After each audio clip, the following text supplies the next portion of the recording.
Alright, picture this. It's February 13th, 2023. Deep in the Mediterranean, the KM3 Net Neutrino Telescope is just doing its thing, when suddenly it catches a particle so energetic it leaves scientists gobsmacked. They call it KM3230213A. And to put it simply, this thing is a record breaker. It's about 35 times more energetic than anything caught before. Here's where it gets really weird. The particle traveled right through a thick chunk of Earth's crust, the kind of journey that should have triggered a big alert at IceCube.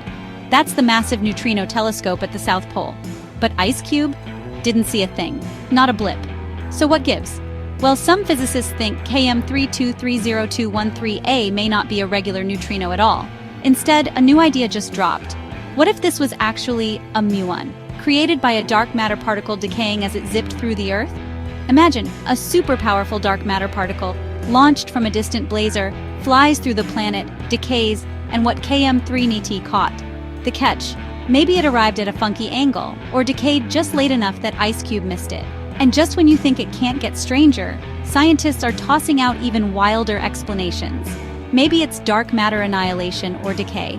Maybe it's an evaporating primordial black hole, or even a sign that the laws of physics, like Lorentz invariance, aren't quite what we thought. Or, hey, maybe it's just an ultra-energetic neutrino pulling off a really good disguise. Now, I know what you might be thinking. Are we looking at new physics here? Most scientists are still betting it's just a regular, if totally wild, neutrino. Why? Because science is all about evidence, and right now, we've only got this one detection. No pattern, no trend, just a single jaw-dropping event. But here's the exciting part. KM3NT isn't even fully built yet. When it's finished, it'll be even more sensitive. So if more impossible particles show up, we might finally crack the case. Whether it's dark matter peeking out from the shadows, or just neutrinos keeping us on our toes. So, to sum it all up, in 2023, Earth got hit by a particle that shouldn't exist. Maybe it's dark matter, maybe it's just a neutrino in disguise, but whatever it is, I can't wait to see what the universe throws at us next. If you like these kinds of videos, don't forget to hit the like button and subscribe. See you next time.